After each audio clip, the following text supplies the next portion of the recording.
Hi guys, ಇವತ್ತು ನಾನು ನಿಮಗೆ ಚಿಕನ್ ಬಿರಿಯಾನಿ ಮಾಡೋದು ಹೇಳ್ಕೊಡ್ತೀನಿ. ಮೊದಲನೇದಾಗಿ ಒಂದು ಲೋಟ ಅಕ್ಕಿ ತೊಗೊಂಡು ಅದಕ್ಕೆ ನೀರು ಹಾಕಿ ನೆನೆ ಹಾಕ್ಕೊಂಡು ಇಟ್ಕೊಬೇಕು. ಆಮೇಲೆ ಈರುಳ್ಳಿ, ಟೊಮ್ಯಾಟೊ, ಹಸಿಮೆಣ್ಸಿನ್ಕಾಯಿ ಮತ್ತು ಪಲಾವ್ ಎಲೆ ಸಾಮಗ್ರಿಗಳು ಏನೇನಿದೆ ಅದನ್ನೆಲ್ಲ ಎತ್ತಿಟ್ಕೋಬೇಕು. ಒಂದು ಕುಕ್ಕರ್ನ ಇಟ್ಟು ಅದಕ್ಕೆ ಎಣ್ಣೆ ಹಾಕಬೇಕು. ಆಮೇಲೆ ಈರುಳ್ಳಿ, ಟೊಮ್ಯಾಟೊ, ಹಸಿಮೆಣ್ಸಿನ್ಕಾಯಿ ಎಲ್ಲ ಹಾಕಿ ನೀಟಾಗಿ ಫ್ರೈ ಮಾಡ್ಕೊಬೇಕು. ಉಪ್ಪು, ಜಿಂಜರ್ ಗಾರ್ಲಿಕ್ ಪೇಸ್ಟು, ಆಮೇಲೆ ಒಂದು ಸ್ವಲ್ಪ ಅರಿಶಿನ. ಸೊ ಇದನ್ನು ಹಾಕಿ ನೀಟಾಗಿ ಸ್ಟಿರ್ ಮಾಡ್ಕೊಬೇಕು. ಸೊ ಆಮೇಲೆ ತೊಳೆದಿಟ್ಕೊಂಡಿರೋ ಚಿಕನ್ನ ಹಾಕಿ ನೀಟಾಗಿ ಸ್ಟಿರ್ ಮಾಡ್ಕೋಬೇಕು. ಈಗ ನಾನು ಪಲಾವ್ ಎಲೆ ಸಾಮಗ್ರಿಗಳನ್ನ ಹಾಕೋತಿದ್ದೀನಿ. ಹೌದು, ವಿಚಿತ್ರ ಅನಿಸ್ಬೋದು, ನಾನು ಮಾಡೋದೇ ಹೀಗೆ.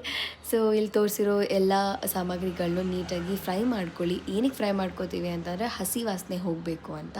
ಇದು ರುಬ್ಕೊಳ್ಳೋದಕ್ಕೆ ನಾನು ಮಾಡ್ಕೊತಿರೋದು. ಸ್ವಲ್ಪ ನೀರು ಹಾಕಿ ಚೆನ್ನಾಗಿ ರುಬ್ಕೊಂಡಾದಮೇಲೆ ಚಿಕನ್ ಬೆಂದಿದೆಯಾ ಅಂತ ನೋಡ್ಕೊಳ್ಳಿ. Chicken actually ಬೆಂದಿತ್ತು. ಸೊ ಅದಕ್ಕೆ ಇವಾಗ ಮಸಾಲೆ ಹಾಕಿ ಸ್ವಲ್ಪ ನೀರು ಹಾಕಿದ್ದೀನಿ, ಇನ್ನೊಂದು ಸ್ವಲ್ಪ ಬೇಯಲಿ ಅಂತ. ಹಾಗೆ ಬೆಂದ ಮೇಲೆ ಸ್ವಲ್ಪ ಅಕ್ಕಿ ನಾವು ನೆನೆ ಹಾಕಿ ಇಟ್ಕೊಂಡಿದ್ವಲ್ಲ, ಆ ಅಕ್ಕಿನ ಹಾಕ್ಕೊಂಡು ಮೊಸರು ಹಾಕ್ಕೊಂಡು ತುಪ್ಪ ಹಾಕ್ಕೊಂಡು ಆಮೇಲೆ ನೀಟಾಗಿ ಸ್ಟಿರ್ ಮಾಡಿ ಅಕ್ಕಿಗೆ ಬೇಕಾಗಿರೋಂಥ ನೀರು ಹಾಕ್ಕೊಂಡು ಸೊ ಟೇಸ್ಟ್ ನೋಡಿ ಸ್ವಲ್ಪ ನಿಂಬೆಹಣ್ಣು ಹಿಂಡಿ ಕುಕ್ಕರ್ನ ಕ್ಲೋಸ್ ಮಾಡಿ ವಿಷಲ್ ಆಗೋವರೆಗೂ ಕಾಯ್ತಿದ್ದೆ. ಫೈನಲಿ ವಿಷಲ್ ಆಯಿತು. ಓಪನ್ ಮಾಡಿದ್ರೆ ಚಿಕನ್ ಬಿರಿಯಾನಿ ರೆಡಿ ಆಗಿತ್ತು. ನಾನಂತೂ ಫುಲ್ ಶಾಕ್ ಆಗೋದೆ, ಬಿಕಾಸ್ ರೆಸ್ಟೋರೆಂಟ್ ಸ್ಟೈಲಲ್ಲಿ ಬಂದಿತ್ತು. ಸಕ್ಕತ್ತಾಗಿತ್ತು. ನೀವು ನಿಮ್ಮ ಮನೇಲಿ ಟ್ರೈ ಮಾಡಿ ಹೇಗಿದೆ ಅಂತ ಹೇಳಿ.